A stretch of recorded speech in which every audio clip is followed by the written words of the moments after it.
One of 2020's best games is one that fell under a lot of radars, and that means that unfortunately not too many have played it.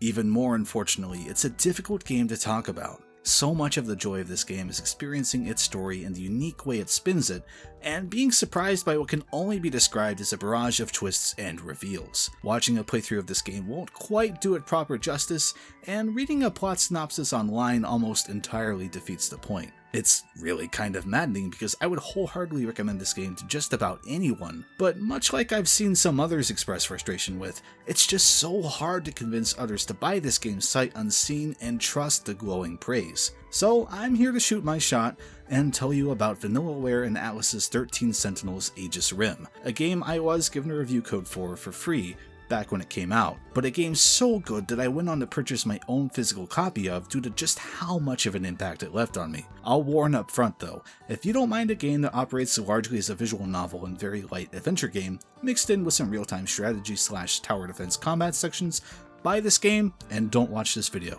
I'm going to mention some things I would consider spoilers in this video, though I'll try not to say too much and instead say just enough. I may even lie or misrepresent some things to help keep the facade. I won't be showing any major spoilers in my footage either. Most of this is from the first hours of the game or just vague enough to not matter, but my advice would be to not focus so hard on dialogue between characters and just soak in the sights as you watch to help you go in as fresh as you can.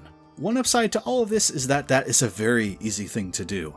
In the game's story segments, the art is consistently beautiful. It's largely detailed, and from time to time unfocuses things that don't matter to keep your attention right where it needs to be. Vanillaware's reputation for great visuals will always precede them, and 13 Sentinels is another work anyone involved with this game's visuals can be proud of. But what is this great art serving here? What is this game even about? To try and give an elevator pitch, 13 Sentinels is a love letter to 80s science fiction, openly mentioning facsimiles of things like E.T., War of the Worlds, Terminator, and etc., and proudly wearing absolutely blatant homages to its inspirations on its sleeve. Hell, it's basically an entire sweater it's wearing with this game. But like a lot of the greatest love letters, it manages to do so while feeling completely natural, with those references feeling like part of the charm as opposed to sticking out like a sore thumb. 13 Sentinels juggles as many sci-fi tropes as it does characters, with 13 playable characters all in all with their own stories to progress through. Seriously, 13 Sentinels character select screen gives Sonic Adventures a run for its money. That's not the worst point of comparison to make though, as like that game, the idea here is a Rashomon-esque story of sorts. Which is to say, each of the 13 characters live their own perspectives on the same story. Some are in separated locations from each other, and even seemingly times altogether, but there are plenty of times where you'll bump paths with a character you've already played as and see things from another perspective. It's really neat, and also worth mentioning that the game will let you fast forward through dialogue you've already experienced and pause to put you right back at new content, if you're so inclined. Not to keep being the guy comparing this to Sonic Adventure, but the progression can play out very similarly to it too. You start off with just one character, and as you play through his storyline, you unlock other characters, which in turn unlocks even more characters. Their story progress is tracked through percentages and are broken out into short chapters all the way through. Past the initial prologue, you'll more often than not be free to play one character most of the way through their storyline, move on to the next one and play through most of theirs and repeat. You're also free to do just one chapter for a character, and then move on to whichever other one you'd like to do. Once in a while, character stories gate their progression behind seeing certain events with other characters, or by getting far enough in the tower defense portion of the game we'll talk about later on, but most of the time you'll be free to approach things how you desire. Which lends itself to one of the most impressive things about 13 Sentinels.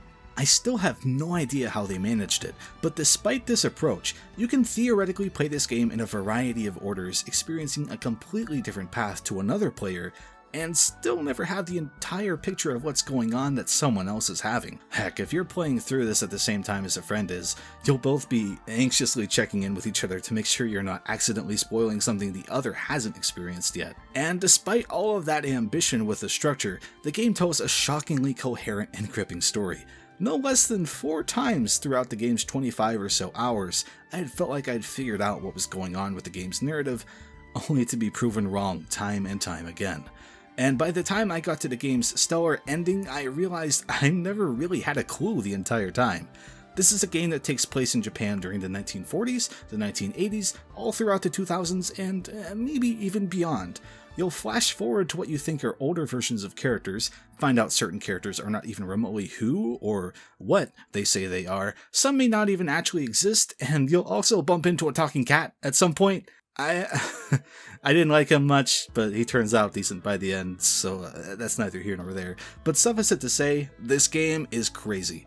I don't know how any sane team could look at this proposal and think, yeah, let's do this, and make it work, but somehow they did. Not without tearing their hair out, I imagine. The game started earnest development in 2015, released in Japan in 2019, and then had COVID restrictions impacting the game's localization for its US release in 2020, because hey, by the way, this incredibly Japanese game with an optional Japanese language track is also fully localized and voice acted by actors who were almost entirely all recording from their homes.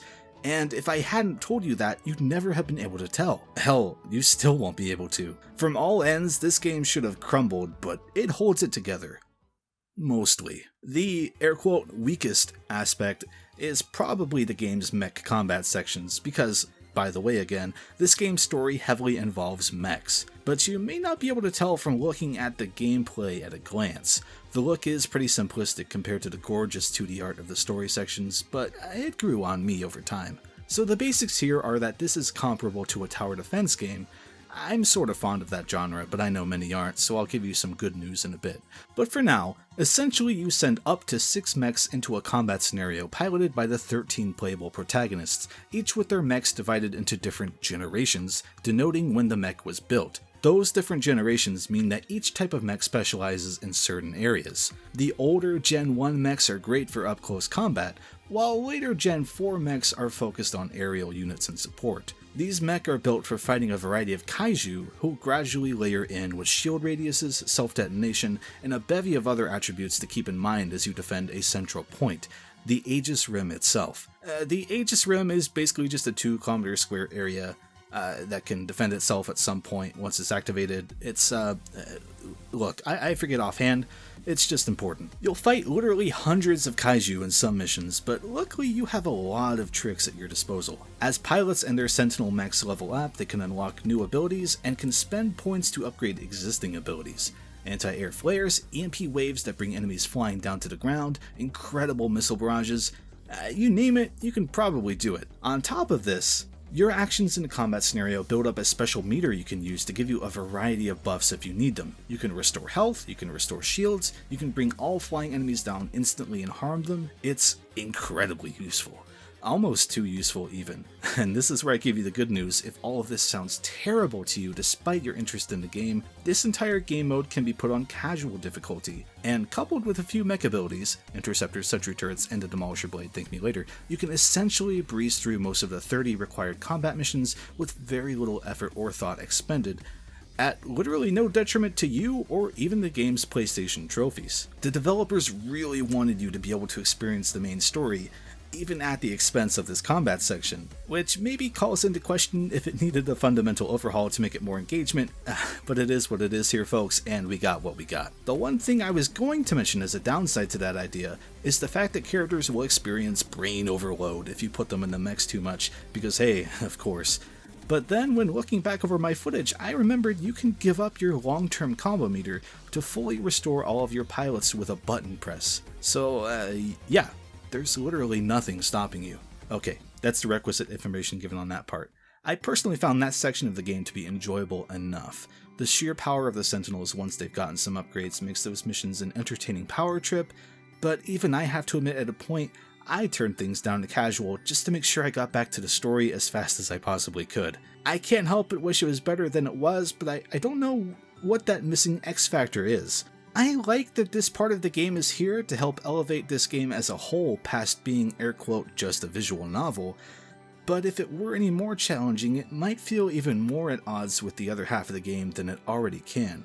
But still, if the worst thing I can say about the worst part of a game is that it's a mindless power trip that distracts a little from a gripping story, then that's still not so bad.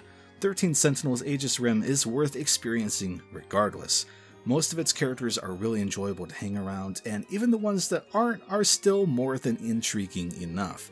Its locations are evocative, its mood is appropriately melancholic, and it's the kind of game that will just stay in your mind long after you've beaten it. I'm still trying to settle on just how I feel about the way the game resolves, and honestly, it's been fantastic not knowing how I feel, because it's just so fun to chew on.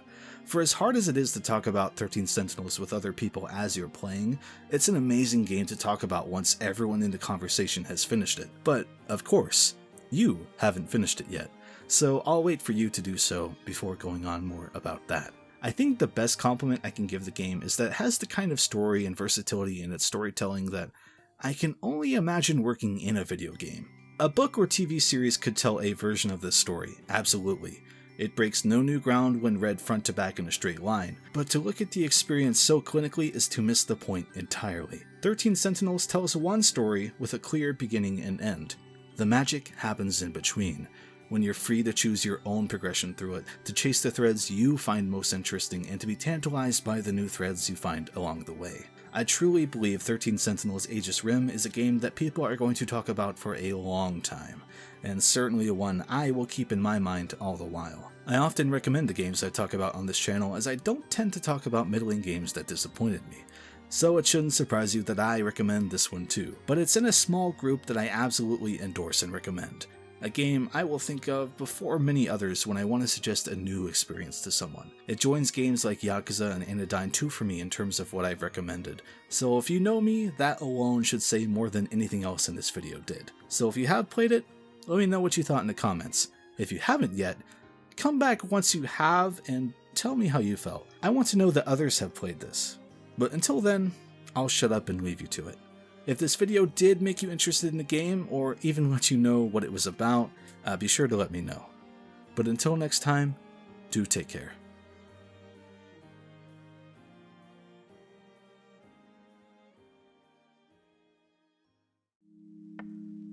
As always, I'd like to thank my patrons for their very generous support, with special thanks to Goldstorm07, Douglas Chucklow, Jeet, The Crazy Even, The Legend of Groose, Patrick Thompson, Zvandelica, Wolf Chaosan, Joey, Harry, and Adrian. Thank you.